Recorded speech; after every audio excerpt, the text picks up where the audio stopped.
সবাইকে স্বাগত জানাচ্ছি প্রতিদিনের বাংলাদেশের ডিজিটাল প্ল্যাটফর্ম ফেসবুক পেজ থেকে এবং ইউটিউব থেকে। আপনারা জানেন গেল কয়েকদিন ধরে সুনামগঞ্জে অতিরিক্ত বৃষ্টিপাত এবং পাহাড়ি ঢলের কারণে সুনামগঞ্জের যে নিম্নাঞ্চলগুলো আছে প্রায় 12টি উপজেলায় সবগুলো নিম্নাঞ্চল প্লাবিত হয়েছে। প্রশাসনের দেয়া তথ্য মতে সুনামগঞ্জে এখন পর্যন্ত 8.5 লাখ মানুষ পানিবন্দী হয়ে পড়েছেন এবং এর মধ্যে প্রায় 63,000 মানুষ বিভিন্ন আশ্রয় কেন্দ্রে এসেছেন। 600-র অধিক আশ্রয় কেন্দ্র প্রস্তুত রাখা হয়েছে এবং বিভিন্ন আশ্রয় কেন্দ্রে সাধারণ মানুষ যারা ক্ষতিগ্রস্ত হয়েছেন তারা আসছেন। তো স্বস্তির খবর হচ্ছে সুনামগঞ্জে গতকাল থেকে আবহাওয়া ভালো, বৃষ্টিপাত তেমন হয়নি এবং আজকে পুরোদমে রোদময় আকাশ রয়েছে এবং প্রচণ্ড গরম অনুভূত হচ্ছে। এতে করে যে নদী এবং হাওরের পানি ধীরে ধীরে কমতির দিকে এবং যেসব এলাকা প্লাবিত হয়েছিল সেসব এলাকা থেকেও পানি কিন্তু নেমে গেছে।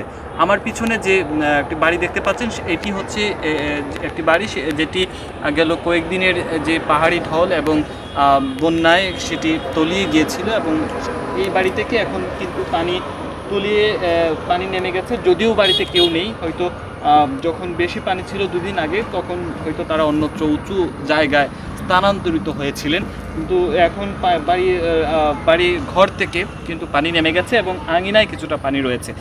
এছাড়াও যদি আরেকটি তথ্য জানিয়ে রাখতে চাই, সুরমা নদীর পানি দুপুর 12টায় যে তথ্য আমরা পেলাম বিপদসীমার 4 সেন্টিমিটার উপর দিয়ে প্রবাহিত হচ্ছিল, যেটি গতকাল সন্ধ্যা 6টায় 23 সেন্টিমিটার উপর দিয়ে প্রবাহিত হচ্ছিল। অর্থাৎ অনেকটা পানি কিন্তু কমে গেছে সুরমা নদীর পানি এবং গত 24 ঘন্টায় সুনামগঞ্জে 2 মিলিমিটার বৃষ্টিপাত রেকর্ড করা হয়েছে এবং ভারতের চেরাপুঞ্জিতে 29 মিলিমিটার বৃষ্টিপাত রেকর্ড করা হয়েছে। এটি কিন্তু খুবই স্বাভাবিক বৃষ্টিপাত।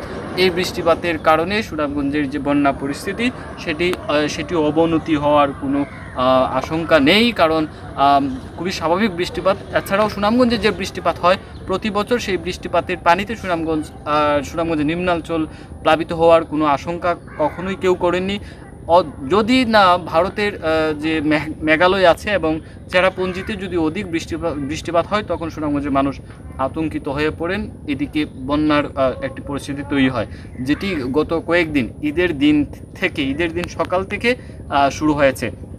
তো এখন পর্যন্ত সুনামগঞ্জের যে বন্যা পরিস্থিতি সেটি উন্নতি হচ্ছে, ধীরে ধীরে পানি কমছে লোকালয় থেকে এবং পুরোপুরি যে এলাকাগুলো প্লাবিত হয়েছিল সেই এলাকাগুলো থেকে পুরোপুরি পানি কমতে আরও সপ্তাহখানেক সময় লাগবে, আরও কিছু সময় বেশি লাগতে পারে। তবে যেসব গ্রামীণ সড়কগুলো আছে, যেসব এলাকা প্লাবিত হয়েছিল সেই সব এলাকা থেকে পানি নামতে শুরু করে দিয়েছে। কিছু কিছু গ্রামীণ সড়ক প্লাবিত হয়েছিল, সেই সব গ্রামীণ সড়ক থেকেও কিন্তু পানি নামতে শুরু করেছে। আমরা এখন যে বাড়িটি আপনারা দেখতে পাচ্ছেন সেই বাড়ি থেকেও কিন্তু বাড়ির আঙ্গিনা থেকেও পানি নামতে শুরু করে দিয়েছে। হয়তো এই বাড়ি থেকে আর কয়েক ঘন্টা পরই পুরোপুরি বাড়ির যে উঠোন আছে সেই উঠোন থেকে পানি নেমে যাবে। তো এখন পর্যন্ত বন্যার পরিস্থিতি এই ছিল। পরবর্তী যে কোনো আপডেট আমরা প্রতিদিনের বাংলাদেশের যে ফেসবুক পেজ এবং ইউটিউব চ্যানেল আছে সেটির মাধ্যমে আপনাদেরকে জানিয়ে দেবো। সে পর্যন্ত ভালো থাকুন, সুস্থ থাকুন।